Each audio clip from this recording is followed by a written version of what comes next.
মাক দেউতাকক বৃদ্ধাশ্ৰমত থোৱা এজন সন্তানৰ আচৰণ আটাইতকৈ বেদনাদায়ক ৰূপ। জীৱনৰ সৰু দিনৰ পৰা পিতৃ মাতৃয়ে সন্তানৰ সুখৰ বাবে কি কষ্ট সহ্য কৰিছে, কি পৰিশ্ৰম কৰিছে তাত কোনো সীমা নাই। খোৱা, পিন্ধা, শিক্ষা, বেমাৰ সকলোতে তেওঁলোকে নিজৰ জীৱন উৎসৰ্গ কৰি সন্তানক লালন পালন কৰে। কিন্তু যেতিয়া সন্তানবোৰ ডাঙৰ হয় আৰু নিজৰ সংসাৰ, ধন, চাকৰি, ভোগ-বিলাসৰ মাজত ব্যস্ত হয়, তেতিয়া কিছুমান মানুহে মাক দেউতাকক ভাৰ বুলি ভাবি বৃদ্ধাশ্ৰমলৈ পঠিয়াই দিয়ে।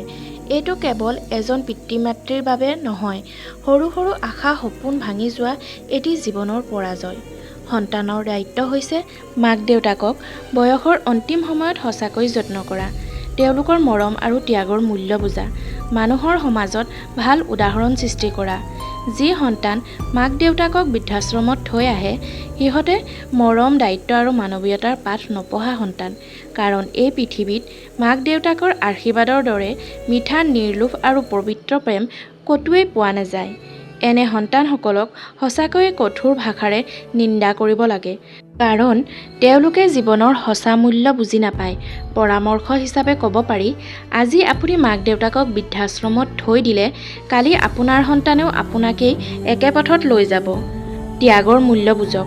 আপোনাৰ মাক দেউতাকে আপোনাৰ বাবে শত কষ্ট সহিছিল, ৰাতি নিদ্ৰাহীন হৈ সাৱটি ৰাখিছিল, নিজা সুখ সুবিধা এৰি আপোনাৰ মুখত হাঁহি দেখিবলৈ চেষ্টা কৰিছিল। সেই মৰমৰ প্ৰতিদান বৃদ্ধাশ্ৰমত নহয়। মানৱীয়তাৰ জুই নুমাই নিদিব। সঁচাকৈয়ে সুখী হ'ব খুজিলে তেওঁলোকৰ আশীৰ্বাদ লওক, স্নেহেৰে যত্ন কৰক, অন্তিম দিনবোৰ উজ্জ্বল কৰক। তেওঁলোকে জীৱনৰ ডাঙৰ সময়বোৰ আপোনাৰ বাবে দিছিল।